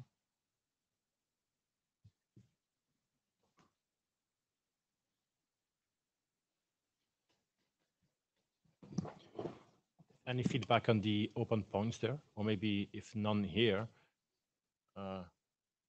Nacho? Yeah, Nacho from Telefonica. Thanks, Vince, for the presentation, also Alex. I'm curious, have you started exploring the knowledge-based detection? I know you have included the reference, but Have you started looking into it in more detail, or? Not yet for these two drafts specifically. I think your question mostly relates to the overall architecture document. Yes. So So the idea would be to explore how this work could connect with all the drafts that we have on knowledge graphs, because I see some potential collaboration there, as we discussed in the mailing list. So yeah, I mean, there's surely some cooperation we can have. We didn't explore it yet, okay, as we were like busy trying to make sure that these get stable, and I think they are now. So we can probably discuss more cooperation as next steps as well. Okay, yeah, thank you. Yeah, just one procedural aspect here is that as you know, we don't have any in the charter right now. The knowledge graph is not part of it. We don't even know what we will do with the knowledge graph and what is the actual contribution that we can expect with it in the IETF. So this is something which is happening. It's good to see that we have 3 drafts in the working group about the state of the art, the notion, socializing the concepts so that people can understand what is behind it. Then we have the other step is what we can do with that in the IETF. Is it the NMOP, the appropriate place of it? So all of this should be happening in parallel. So that I really like that we are having this discussion in the mailing list and the documents are there. But I don't think we are ready and we are in a state that we can inject some of the knowledge graph content into the adopted working group document. I have seen that Thomas has already made some changes on this. As a chair, I was not that happy with that but anyway, that's something that I'm seeing here right now. So yeah, so we need to find a way to discuss on this, whether this will be in NMOPs, somewhere else. But it's really open for us to really restrict, I would say, or focus the work and find a way forward. The 3 documents we have so far, there are one from Mike, one from you, and one from Lionel. 2 are about the state of the art, one about the anomaly. So we need to group all of this and also invite the authors of this document to talk together.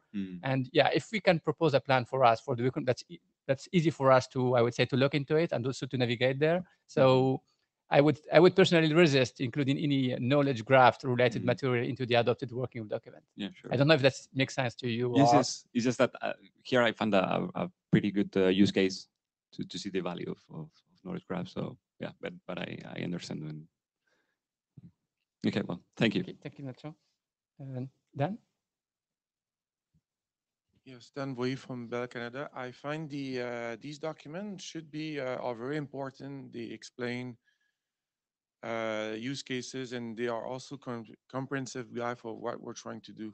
The anomaly detection semantic explain the reason, the action, and the cause, and that's very useful for operators. So I really wish that we can adopt or sort out what's missing for adoption.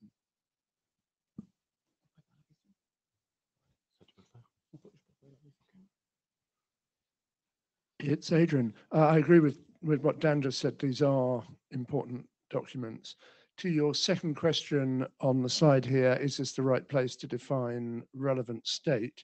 I think it probably is, but be careful. We do have a definition of relevance in the terminology draft. So we very carefully didn't try to do relevant things one at a time, but just do a general concept of relevance. So you may want to leverage that. Thanks for that. That's exactly what we are aligning to. So when we speak about relevant states, we are actually using the exact terms of the terminology and referring to those.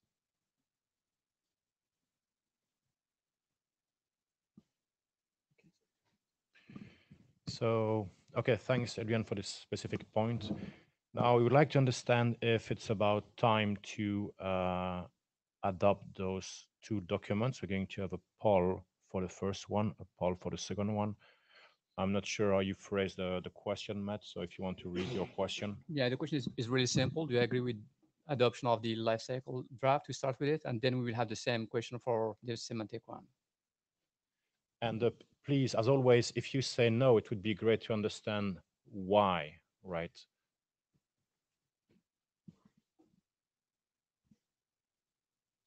And you know, also the chairs can chime in.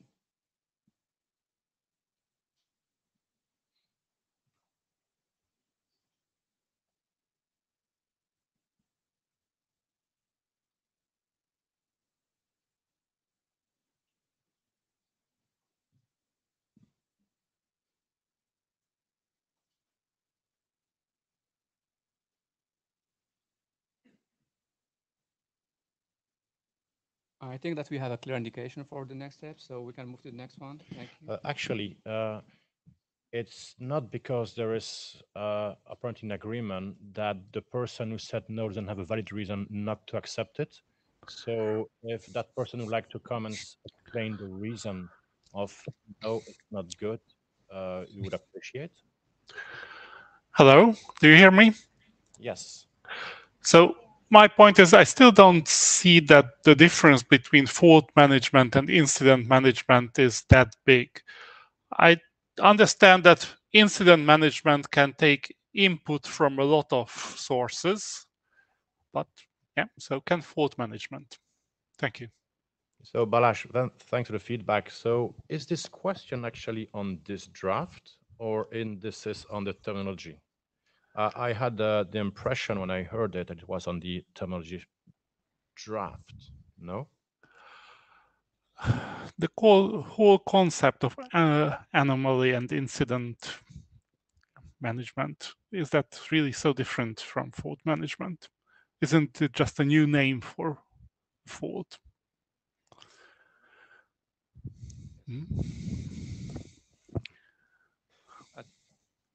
I would try to I just want to say that I would say these two drafts are not about fault and incident.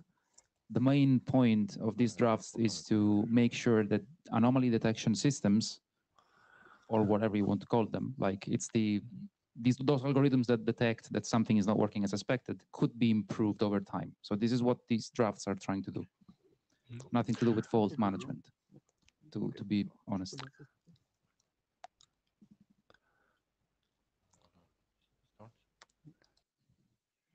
Okay, so let's do the poll for the second one.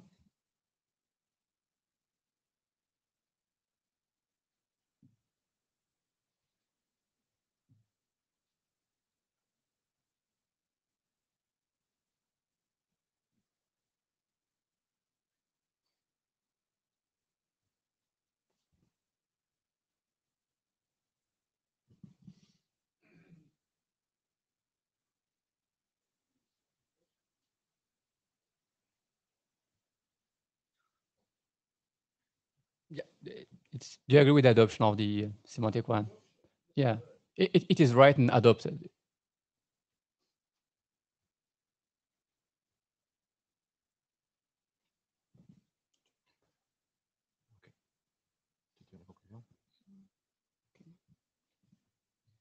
Okay, so thank you for sharing the feedback. I think that we have a good indication that the draft are worth to be considered. So as usual, this will be confirmed on the mailing list. And yeah, if there are any further objections and so on, so the usual process will be just followed there. So thank you, Vincenzo, and thank you, Alex, for this. Thank you very much, guys. Yeah, so we'll move right now to the teaser part. So we only have 7 minutes, so it will be quicker. Robert? Yes, can you hear me? Yes. Okay, I don't know whether you see my, okay, hello, yeah. Okay, so let's go for this 2-minute teaser. I'm Robert Pesci from Nokia, and together with Deepak and Shia, two of my colleagues, we have submitted, we have submitted a new draft about young templates. So what is the issue we address with this draft? The fact is that young models for large-scale systems do not scale. They take a lot of memory footprint and they're very, very inefficient. So the industry is really in need of a solution urgently to scale up models for use in embedded systems. So what do we propose? We propose to optimize the young model structure and to reduce the data store size by means of a template technique using current Young 1.1 and current tools, off-the-shelf tools. This technique is especially useful for devices that contain a large number of identical subsystems that need more or less the same configuration. For instance, think of a device with a large number of hardware, similar hardware subsystem, 100, 200, for instance. Why do we bring this to MMOT? Well, there is almost a perfect match between the consideration in this RFC and the NMOP charter. We deal about scalability of large networks, simplicity of improving the management simplicity of these networks, We also look towards a pragmatic short-term solution rather than a long-term solution. So by this, we do not require any updates in netconf and Yang protocol enhancement, I mean.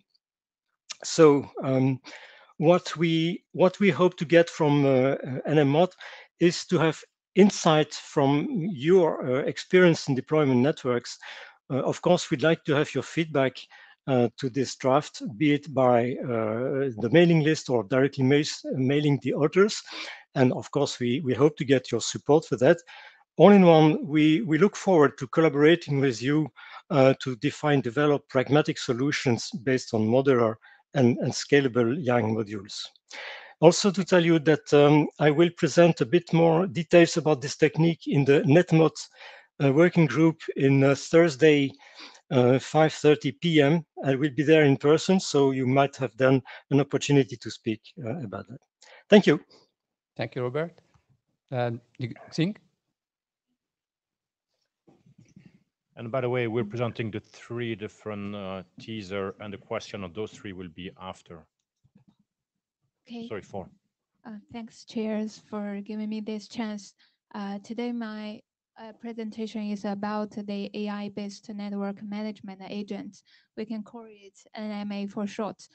So the issue is when we are talking about introducing AI for network management, so how to integrate AI and in what form AI can help network management are the key issues. So this draft is trying to provide a feasible solution of introducing AI to network management.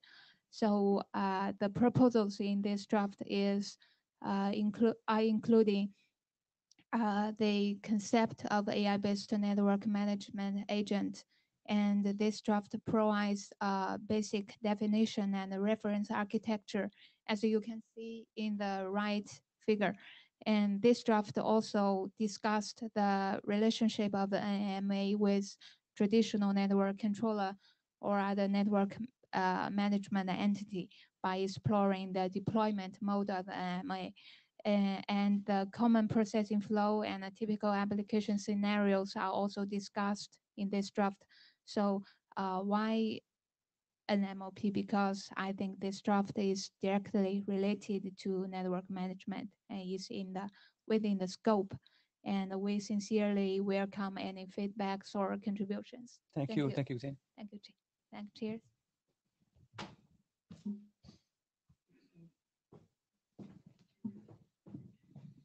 Hello all. So I think Thomas has already teed this up slightly. Effectively, so Yang Push has been around for about 5 years. Didn't get much traction in terms of implementation initially, but it's got a lot more traction now. And in the process of doing that, people have noticed lots of rough spots. And speaking to other vendors and also consumers of the data, there's bits of Yang Push that nobody intends to implement because it's too complicated, too expensive, and the consumers don't need that. So effectively what we're doing is looking at trying to do a Yang Push Lite version, so trying to make it more optimized in terms of what we need, simplify it, and maybe align it a bit more closer to GNMI. And so that's going to be happening in NetConf, I hope. I'll be presenting on Friday. But really, I'm trying to push a draft towards the next IETF meeting. There's one out there already, but I want to push it forward. So if you're interested in working on this and you've got an interest, then drop me an email and we'll try and coordinate over the next, virtually over the next cycle. Thank you. Thank you, Rob.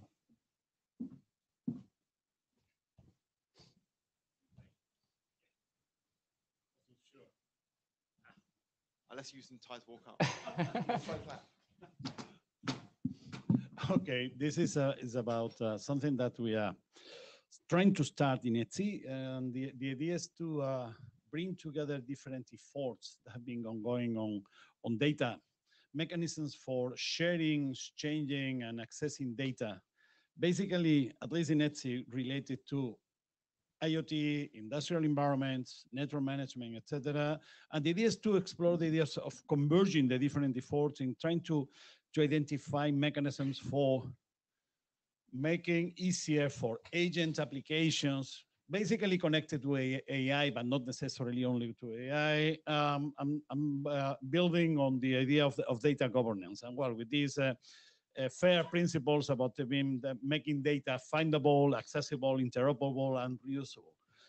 And well, and considering all dimensions is something that, I mean, ETSI goes beyond the pure networking and trying to consider as well mechanisms for storage and compute, and which has been the tradition since we started with network function virtualization some time ago.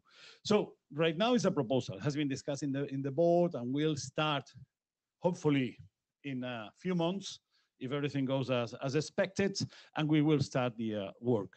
And well, we see a direct connection with modeling activities here, and especially with CMAPs.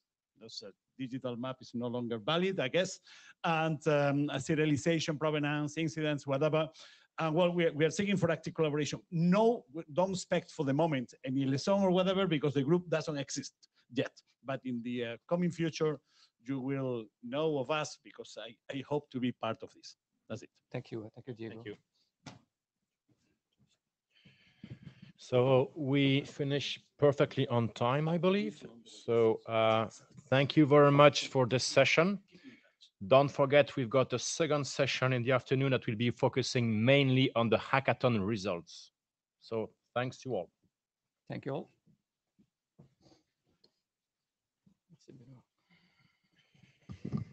Merci à toi. Je suis avec vous pour le truc là pour les MOOCs là. J'ai un truc avec les chairs là, les taxes. Un truc avec eux. Bon, le truc là, c'est un commentaire si jamais il y a un truc. Si jamais il y a un truc.